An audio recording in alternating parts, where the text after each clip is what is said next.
చెప్పుకుందాం. చిత్రకేతు మహారాజు ఒకప్పుడు ఈ భూమిని పరిపాలించేవాడు. చిత్రకేతు మహారాజుకి అన్ని సద్గుణాలు ఉన్నాయి. ఆయన ఎంతో మంచివాడు, ప్రజలందరినీ ఒక తండ్రిలా పరిపాలించేవాడు. తర్వాత ఆయనకు సంపద ఉంది, అందం ఉంది, విద్య ఉంది, వినయం ఉంది, మంచి లక్షణాలన్నీ ఉన్నాయి. తర్వాత మంచి మంత్రులు, సైనికులు, బలగం, రాజ్యం ఎంతో సమృద్ధిగా ఉన్నాడు అన్నమాట. అయినా మనసులో కాస్త అసంతృప్తి. రాజు ఎంత గొప్పవాడైనా, ఎంత పేరు ప్రతిష్టలు ఉన్నా, ఎంత సంపద ఉన్నా కూడా, కానీ బిడ్డలు లేకపోతే మాత్రం ఆ రాజు ఎంతో దిగులు పడిపోతాడు అన్నమాట. అదేవిధంగా మన చిత్రకేతు మహారాజుకి కూడా సంతానం కలగలేదు. ఒక భార్యని పెళ్లి చేసుకున్నాడు, ఒక రాణి వల్ల, ఆ రాణి వల్ల అతనికి ఎటువంటి సంతానం కలగలేదు.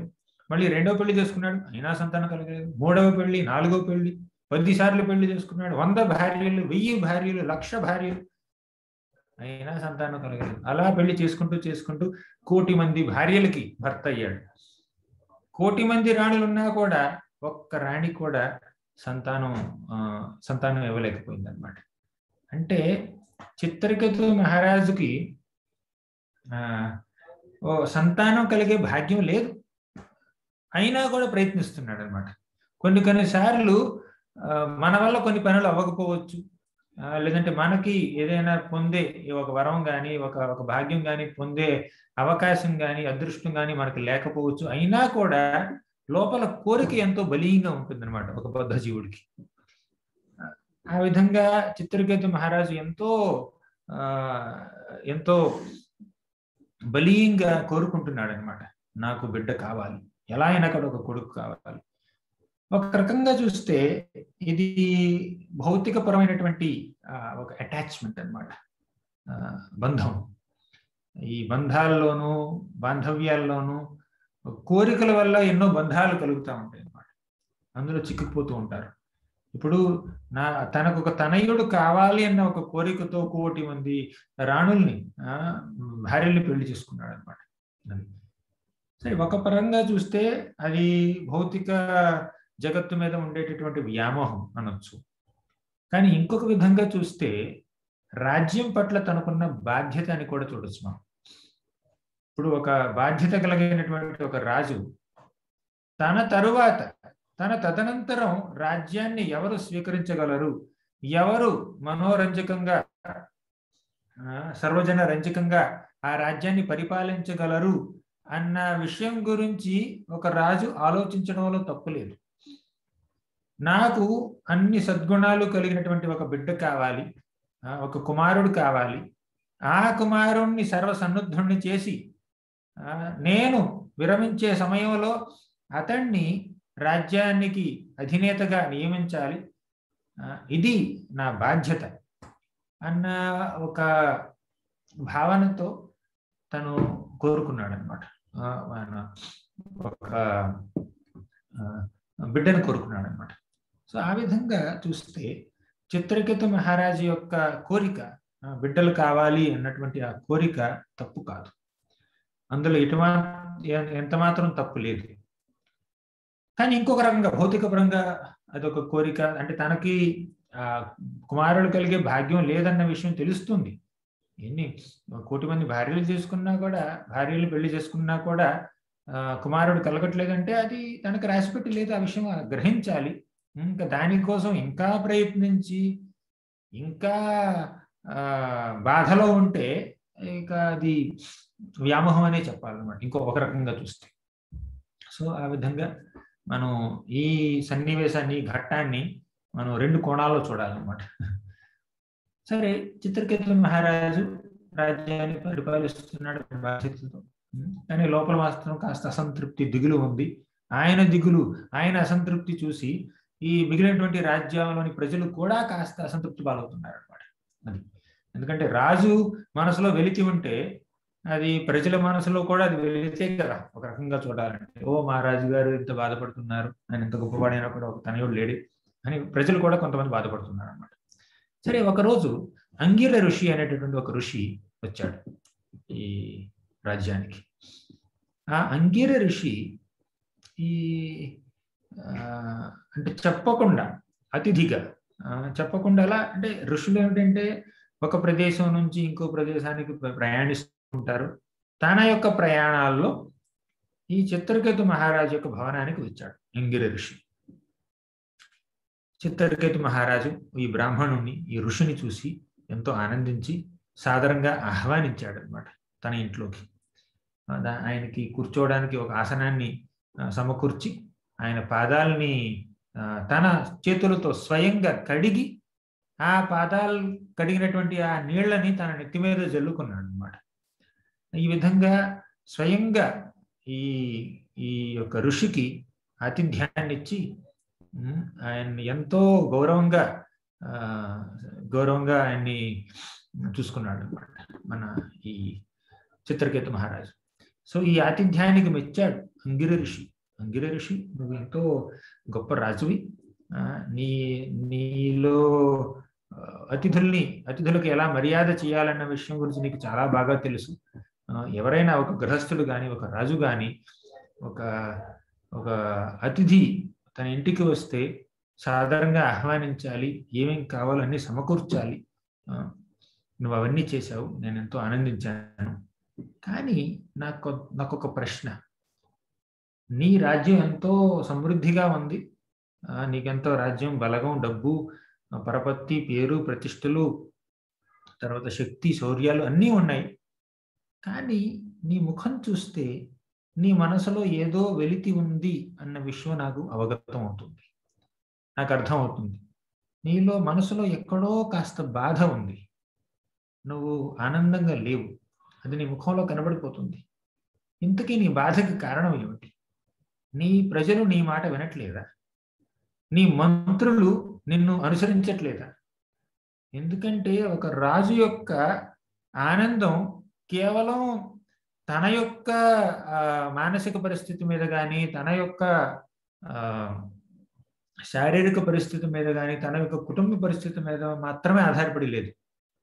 ఒక రాజు యొక్క ఆనందం తన యొక్క ఖజానా మీద ఆధారపడి ఉంది, సైనికుల మీద ఆధారపడి ఉంది, మంత్రుల మీద ఆధారపడి ఉంది, తర్వాత తను పాలించేటటువంటి ఆ ధర్మం, తను రక్షించేటటువంటి ఆ ధర్మం మీద ఆధారపడి ఉంది, తర్వాత తన యొక్క అనుచరుల మీద ఆధారపడి ఉంది.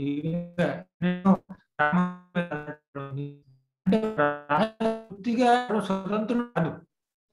రాజు ప్రజల మీద, బ్రాహ్మణుల మీద, తర్వాత సైనికుల మీద, మంత్రుల మీద, సేనాధిపతుల మీద, వాళ్ళందరి మీద ఆధారపడతాడు అనమాట.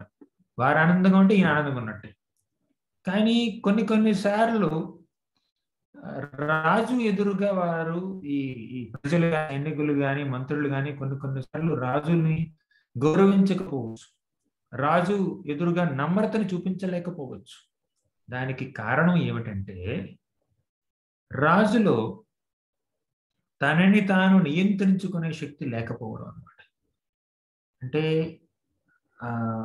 రాజు స్థిమితం లేకపోతే, అంటే పిచ్చివాడని కాకపోవచ్చు, కానీ మనసుకి ఒక నిగ్రహం లేకపోతే, రాజు చేసేటటువంటి ఆ పనులన్నీ ఎంతో వ్యసనపరుడై ఉంటే, అటువంటి రాజులు ఈ మంత్రుల దగ్గర నుంచి కానీ, ప్రజల దగ్గర నుంచి కానీ గౌరవ మర్యాదల్ని స్వీకరించడానికి అర్హులు కాదు. కాబట్టి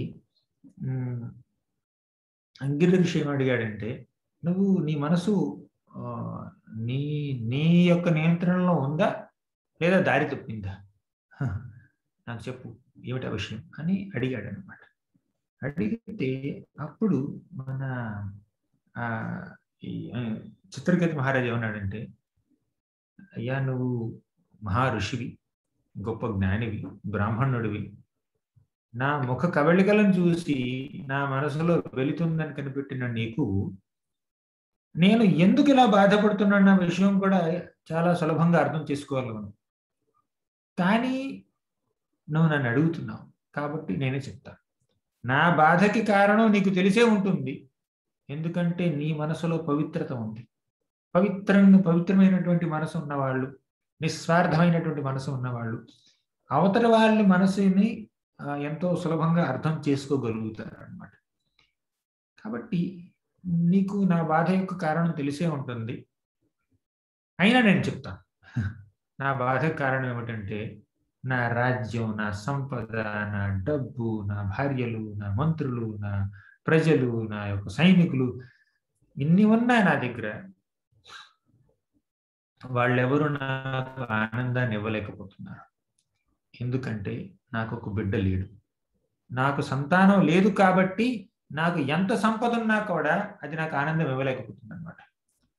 ఈ భౌతిక ప్రపంచం యొక్క తత్వం ఏమిటంటే మనకి ఎన్ని ఉన్నా కూడా ఒక్కటి లేకపోతే అసంతృప్తి పాలవుతా ఉన్నాం. అంటే 99 వస్తువులు ఉన్నాయి నా దగ్గర, కానీ ఒక్క వస్తువు లేకపోతే నేను బాధపడతాను అన్నమాట.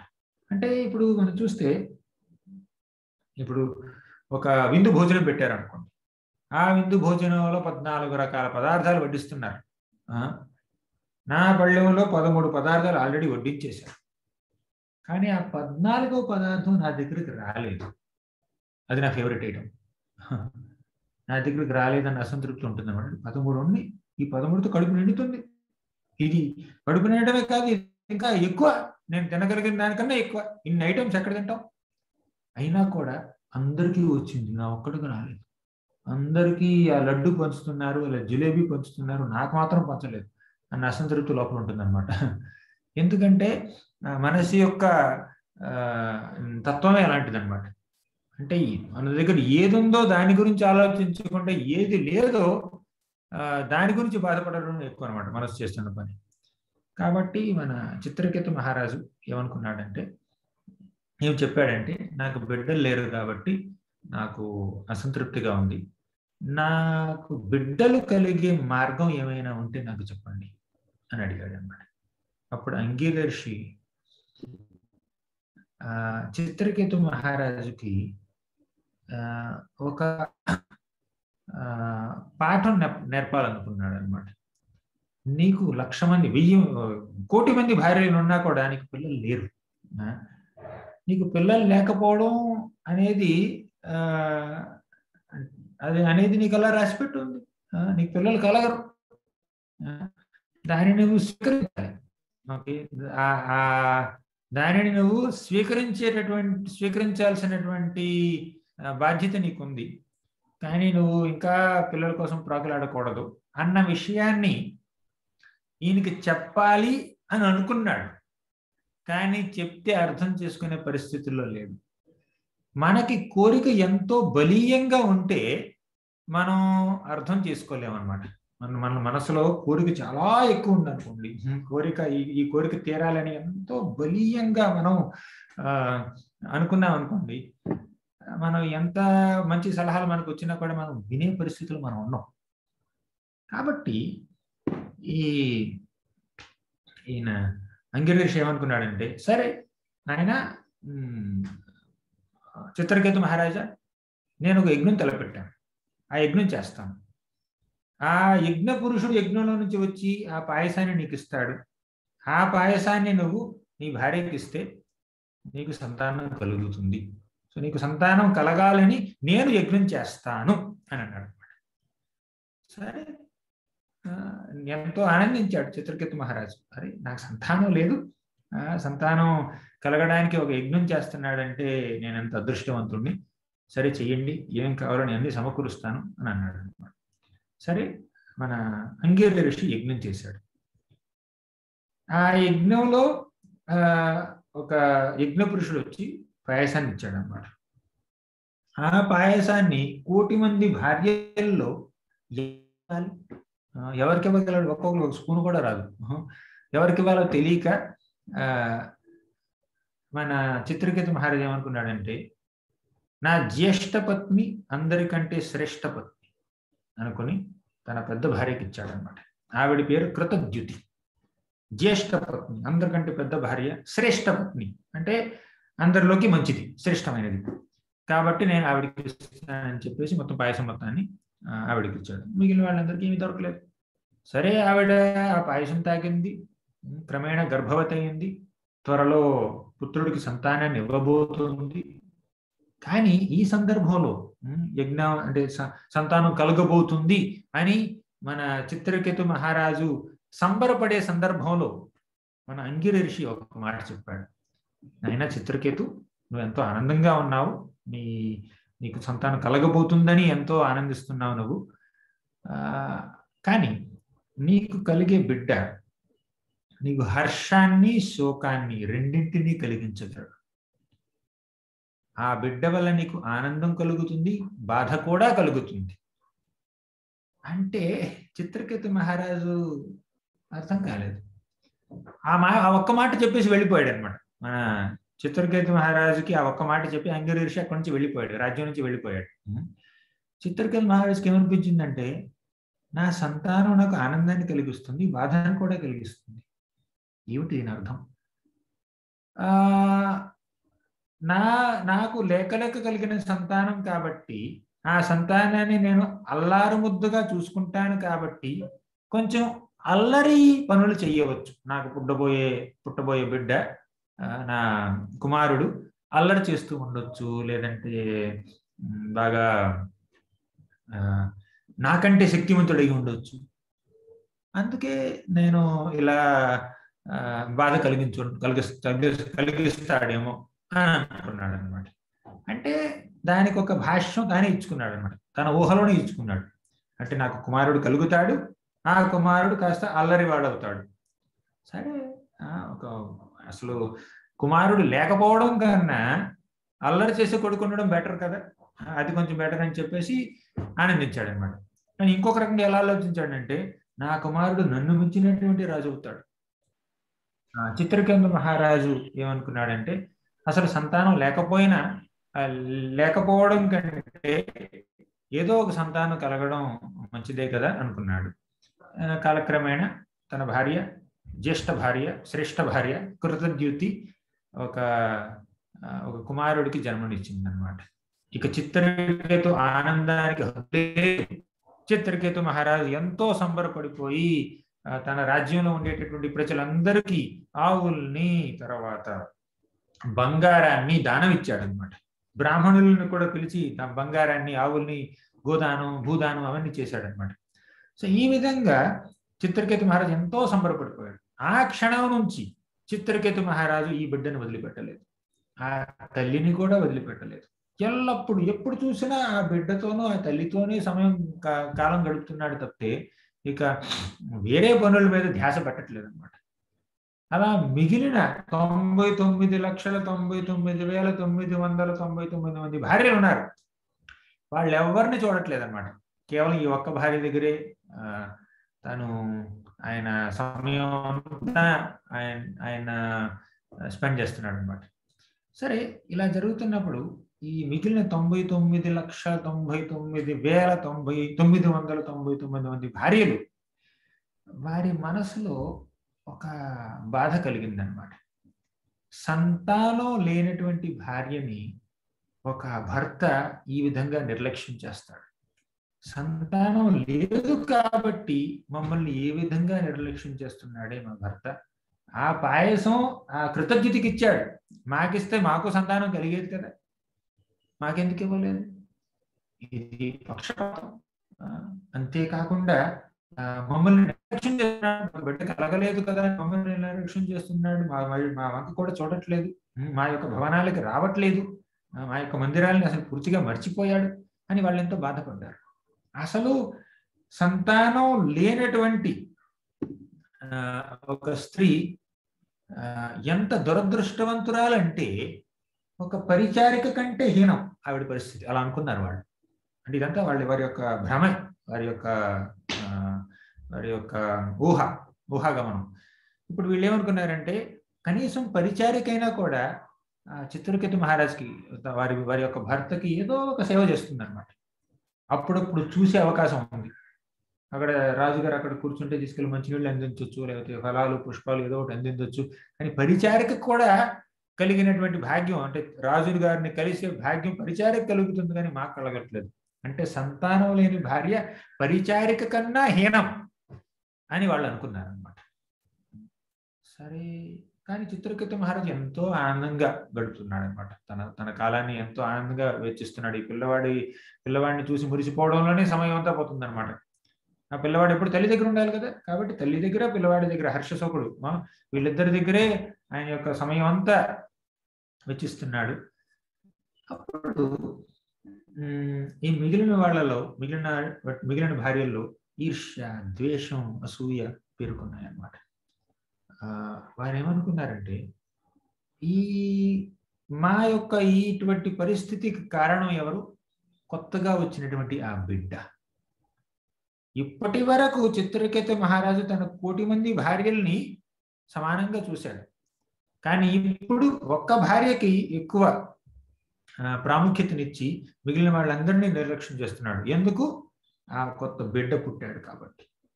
ఈ బిడ్డని హతమారిస్తే, ఈ బిడ్డని చంపివేస్తే అప్పుడు మళ్ళీ రాజుగారు మన మొహం కూడా చూడడం మొదలు పెడతాడు అని వాళ్ళు భావించారన్నమాట. చూసారా?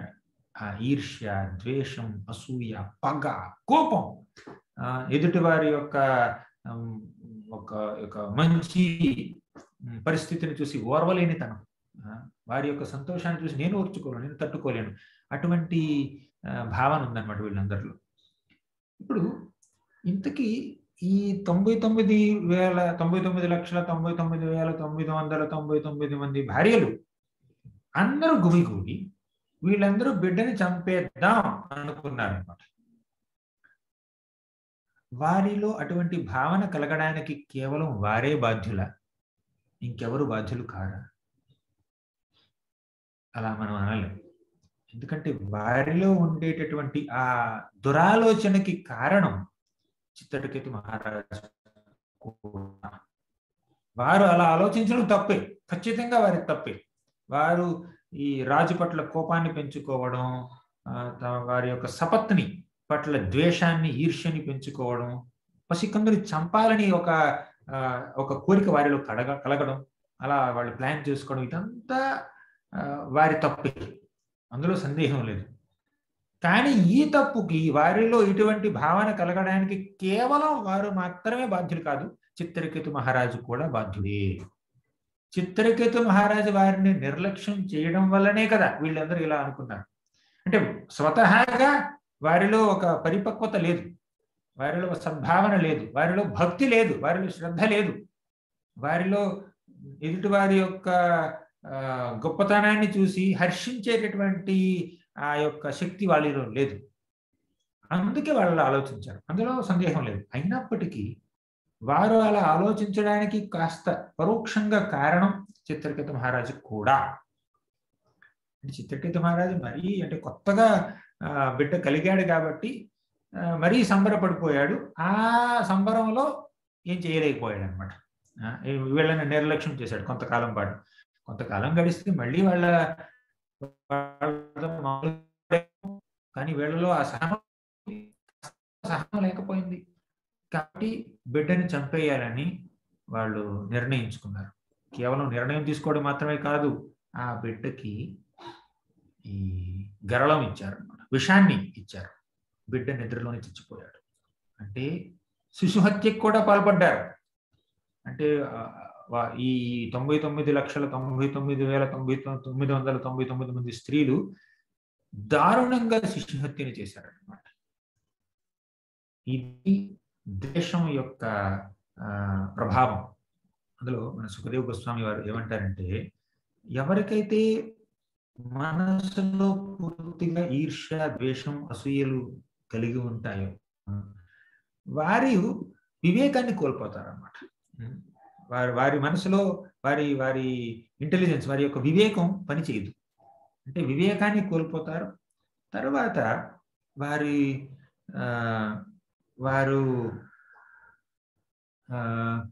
ఎంతో హార్డ్ హార్టెడ్, దాన్ని ఏమంటారు తెలుగులో, హార్డ్ హార్టెడ్ అయిపోతారు అనమాట. అంటే మనసు చాలా కటువుగా మారిపోతుంది అనమాట.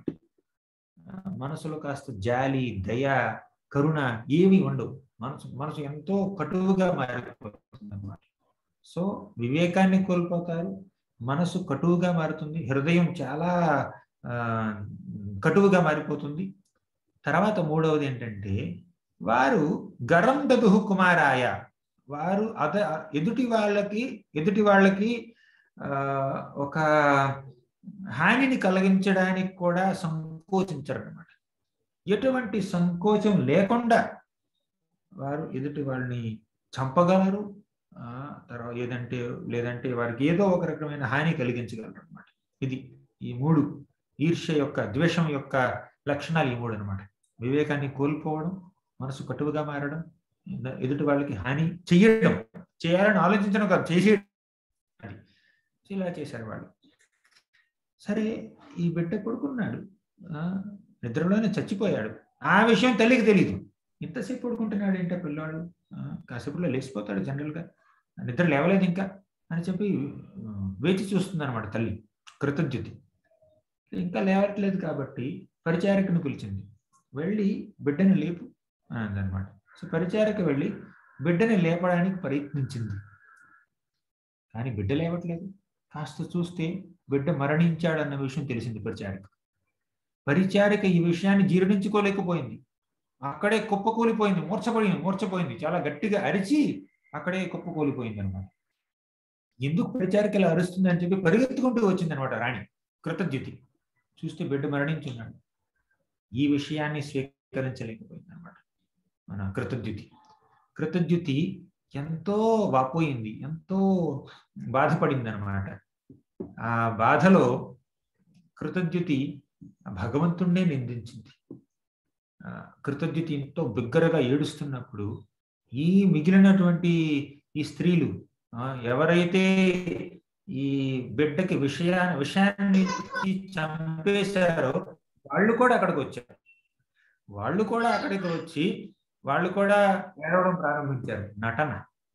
అంతేకాదు, ఆ భవనంలో ఉండేటటువంటి మిగిలినటువంటి స్త్రీలు, తర్వాత వారి యొక్క సైనికులు, పరిచారకులు అందరూ ఏడుస్తున్నారు అనమాట. ఈ విషయం మెల్లిగా రాజుగారి చెవిలో పడింది.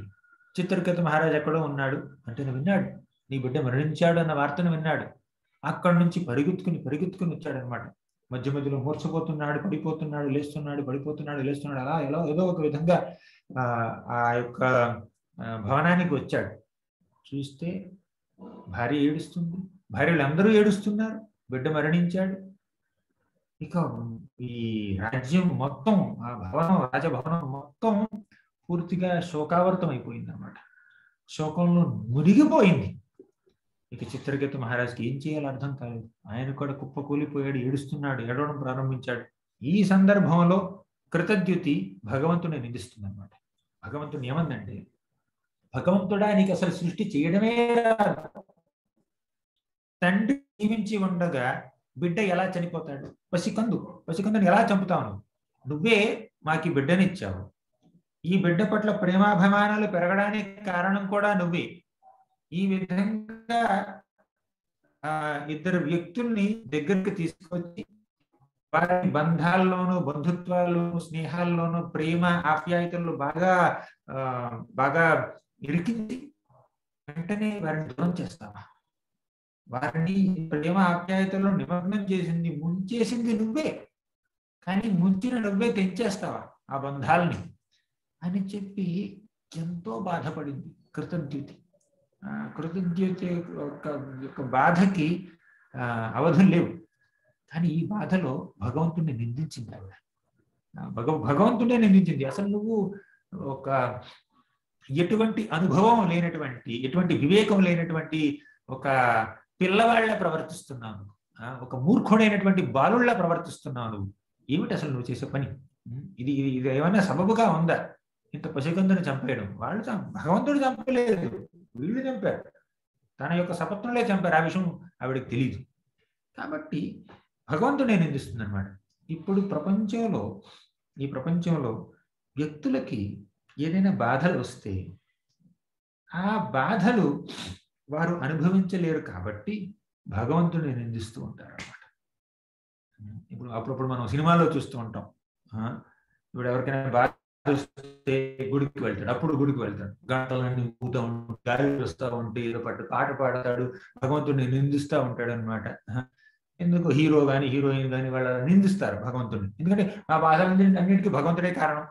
భగవంతుడు కారణం కాదు, ఆయన సర్వకారణ కారణం. ఒక రకంగా చూస్తే ఆయన అన్నిటికీ కారణమే. కానీ భగవంతుడికి మనకి బాధను కలిగించడానికి భగవంతుడికి ఏమి పని చెప్పండి చెప్పండి.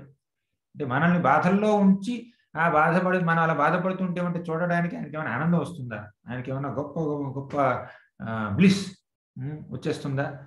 కానే కాదు. కానీ మనం చేసుకునేటువంటి పనుల యొక్క ప్రతిఫలమే మనం అనుభవిస్తున్నాం. కానీ భగవంతుని ఎందుకు నిందించాలి? సో వీళ్ళందరూ నిందిస్తున్నారు అన్నమాట. ఇప్పుడు ఈ కృతజ్ఞత నిందిస్తుంది భగవంతుని, కష్టం వచ్చింది కాబట్టి.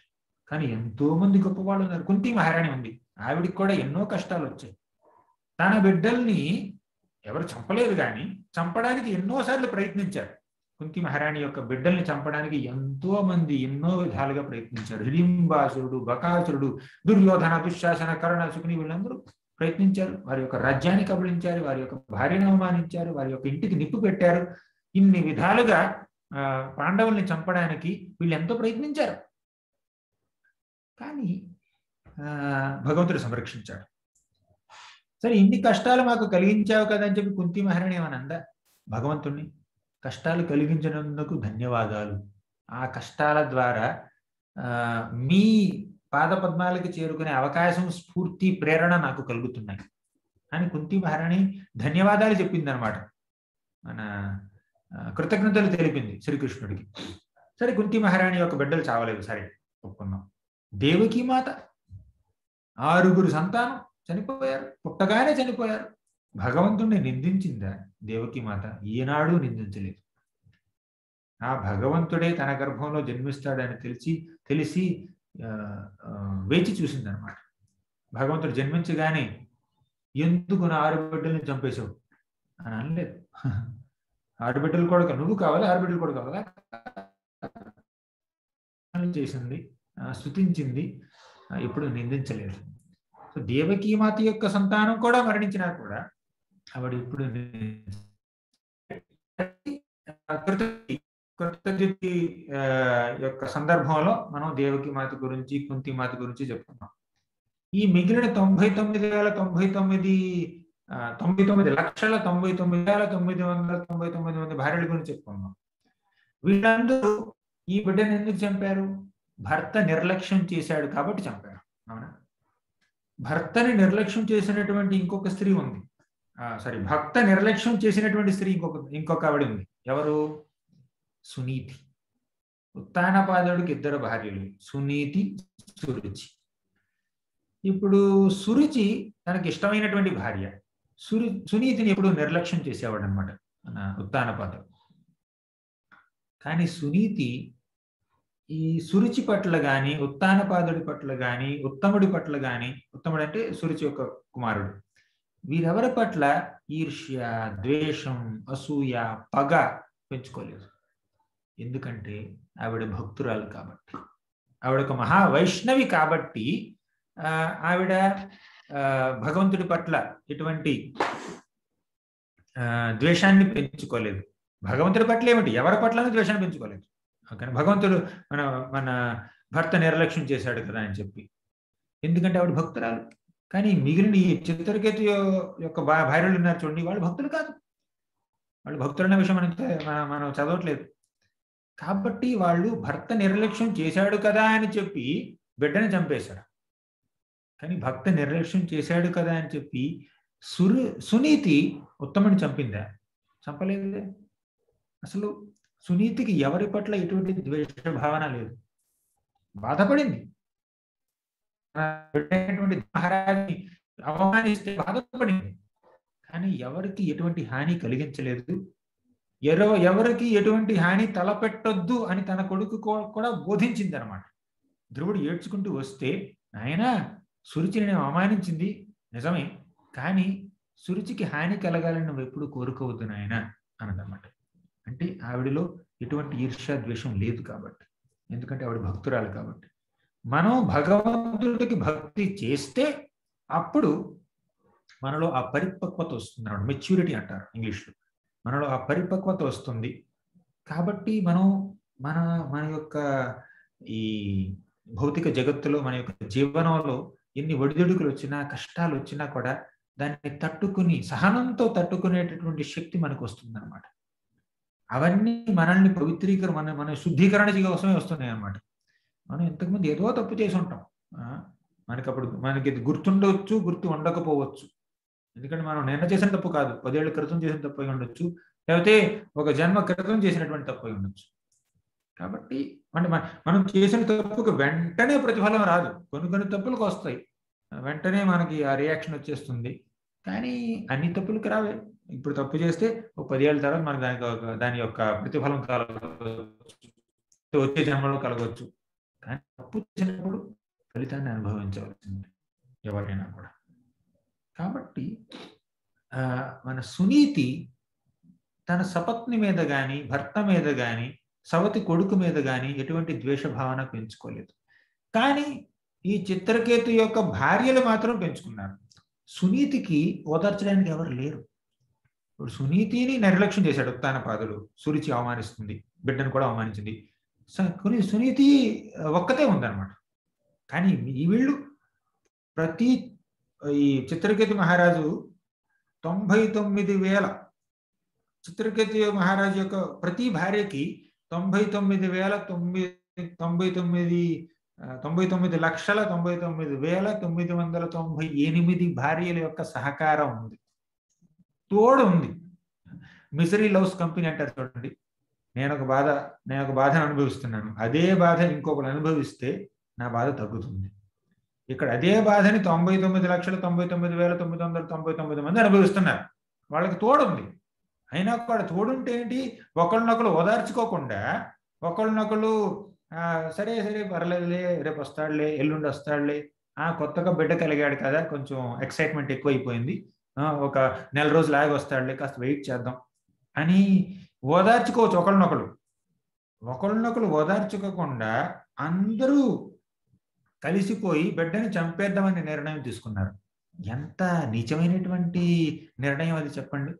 అంటే ఇంతమందిలో, ఈ కోటి మందిలో -1 ఇంతమందిలో ఎవరికి కాస్తన్న వివేకం లేకపోయిందా? ఎవరు సరే బిడ్డను చంపకూడదు అని ఎవరు చెప్పలేకపోయారు. అందరూ కలిసి బిడ్డను చంపేశారనమాట. అది కాబట్టి భక్తి లేకపోతే, ఇటువంటి బేసిక్ కామన్ సెన్స్, ఈ మాత్రం వివేకం కూడా చూపించలేకపోతారు అనమాట మనుషులు. అంటే భక్తి ఉంటే భర్త యొక్క నిర్లక్ష్యాన్ని కూడా సహనంతో తట్టుకుని, ఆ సహనం వల్ల భర్తలోనే పరివర్తన తెచ్చినటువంటి మహాసాధ్వి సునీతి. కానీ వీళ్ళు బిడ్డని చంపేశారు. సరే, బిడ్డ చనిపోయాడు, వీళ్ళందరూ ఏడుస్తూ ఉన్నారు. అప్పుడు అంగిర ఋషి అక్కడికి వచ్చాడు. ఈసారి ఒంటరిగా రాలేదు, నారదమునిని కూడా తీసుకొచ్చాడు అనమాట. నారదముని, అంగిర ఋషి ఇద్దరు కలిపి వచ్చి మన చిత్రకేతు మహారాజు దగ్గరికి వచ్చారనమాట.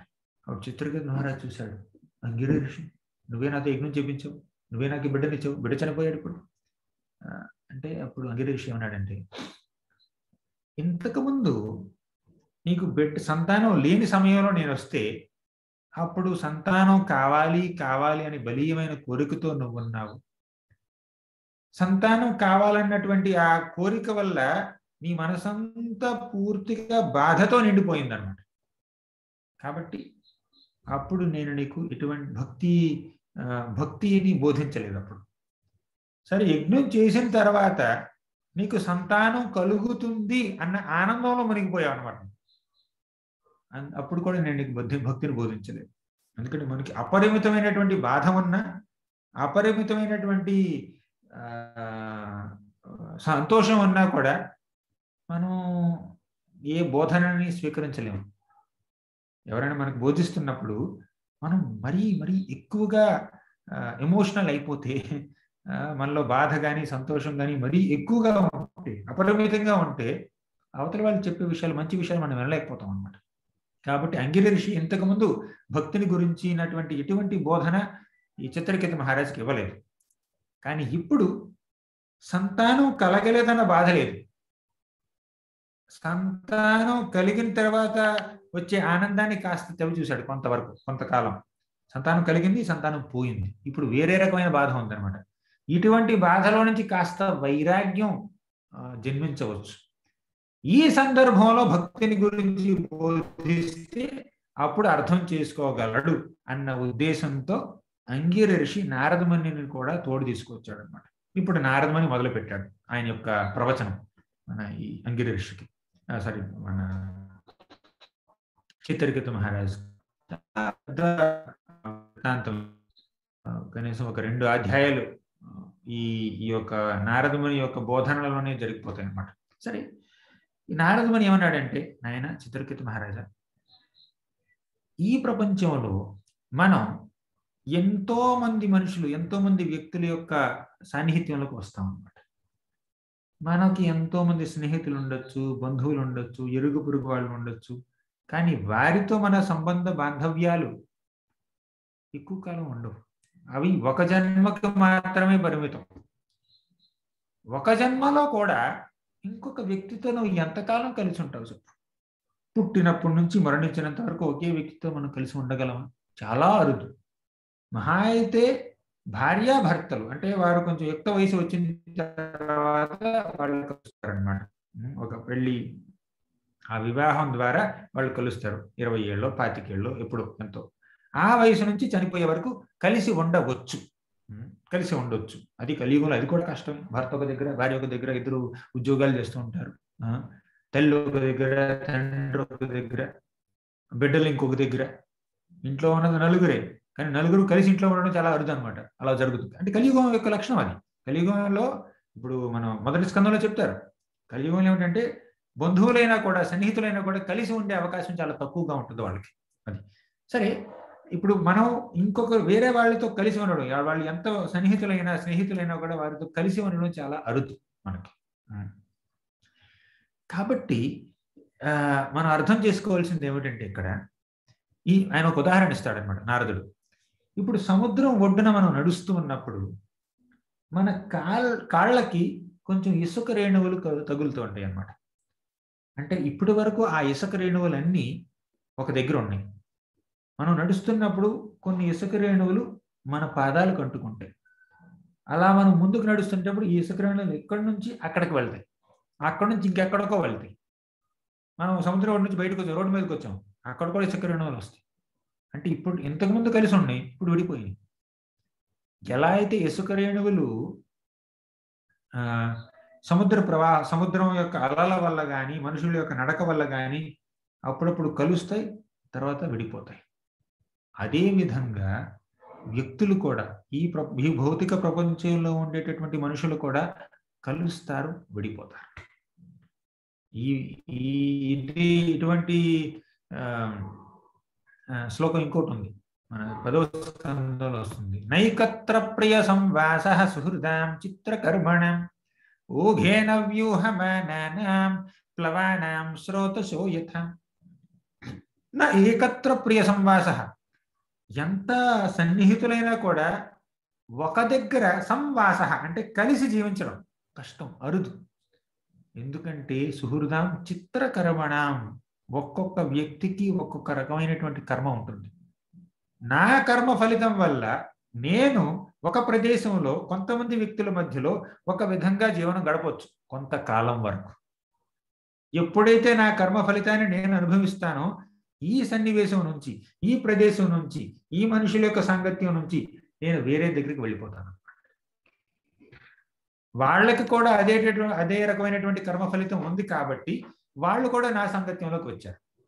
వీరి కర్మ ఫలితం కలిసి వాళ్ళిద్దరిని కలుపుతుంది అనమాట. వాళ్ళిద్దరూ కలిసినప్పుడు వాళ్ళు కొంతకాలం పాటు ఒక ప్రదేశంలో ఒక రకమైనటువంటి ఆ రిలేషన్, బంధుత్వంలో, బాంధవ్యంతో వాళ్ళు కలిసి ఉంటారు. వీరి కర్మ ఫలితం అయిపోయింది, వారి కర్మ ఫలితం కూడా అయిపోయింది, వెళ్ళిపోతారు అంతే. ఇప్పుడు ప్రయాణికులు అనమాట. ఇప్పుడు ఒక ప్రయాణికుడు మన విజయవాడ నుంచి విశాఖపట్నం వెళ్ళాలి. ఇంకో ప్రయాణికుడు హైదరాబాద్ నుంచి విశాఖపట్నం వెళ్ళాలి. హైదరాబాద్లో ట్రైన్ ఎక్కాడు. ఇక్కడ ఆ ట్రైన్ అలా వెళ్తూ విజయవాడలో ఆగింది. అక్కడ ఇంకొక ప్రయాణికుడు వస్తాడు, వచ్చి పక్కనే కూర్చుంటాడు, ఇతని పక్కన కూర్చుంటాడు. ఆ ట్రైన్ మన హైదరాబాద్ అదే విజయవాడ నుంచి విశాఖపట్నం వెళ్తున్నప్పుడు వెళ్ళేంత వరకు 6 గంటలు 7 గంటల జర్నీ, అంత ప్రయాణం వరకు కలిసి ఉంటారు వాళ్ళు. ఎందుకంటే టికెట్ కొనుక్కున్నాడు కదా. ఈ టికెట్ కొనుక్కున్న దాని ప్రకారం అక్కడి నుంచి విశాఖపట్నం వరకే వెళ్తాడు. అటుపైన ఇంకా విజయనగరం వెళ్ళలేడు అనమాట. ఎందుకంటే టికెట్ అక్కడి వరకు కొనుక్కున్నాడు. ఎందుకంటే కర్మ అంతే ఉంది.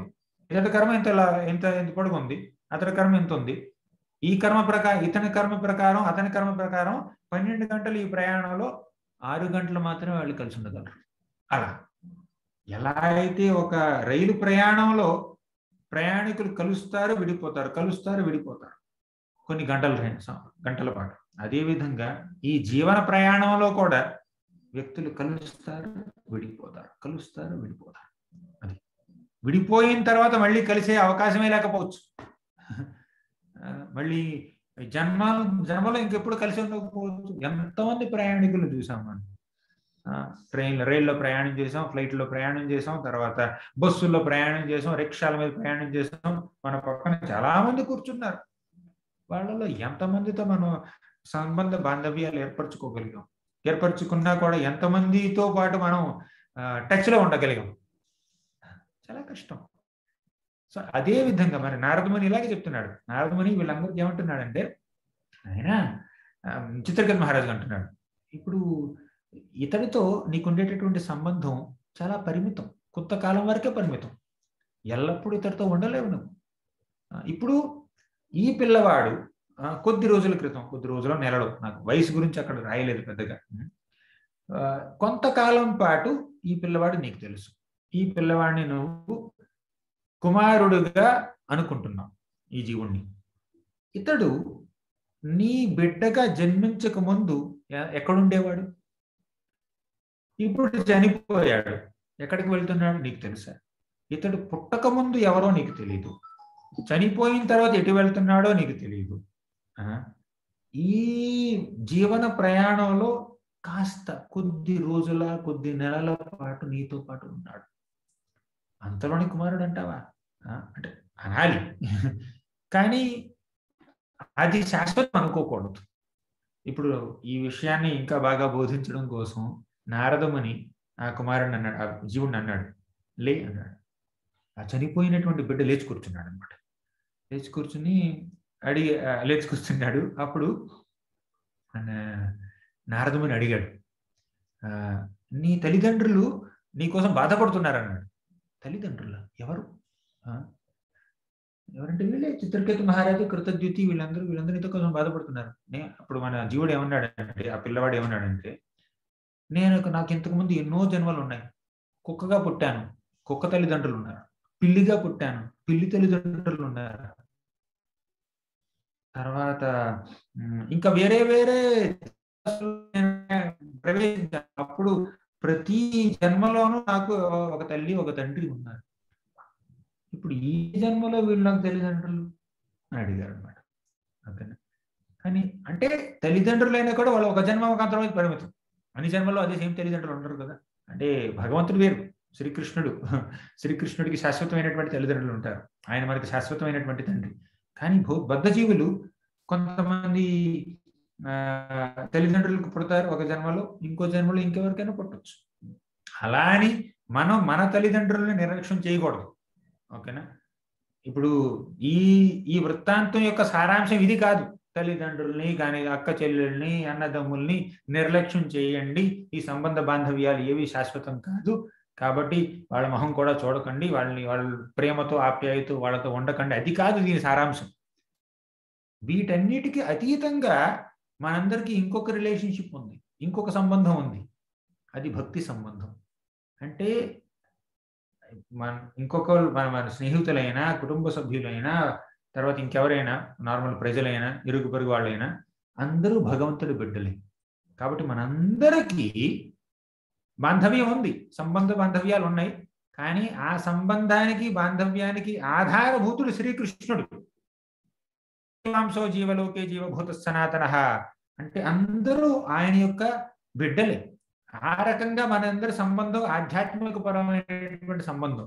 కానీ ఆత్మతో కూడినటువంటి, పరమాత్మతో కూడినటువంటి ఆ సంబంధాన్ని పక్కన పెట్టి ఈ భౌతిక దేహంతో, దేహం వల్ల కలిగేటటువంటి సంబంధ బాంధవ్యాల్ని మనం ఎక్కువగా వాటికి ఎక్కువగా మనం ప్రాముఖ్యతనిస్తాం.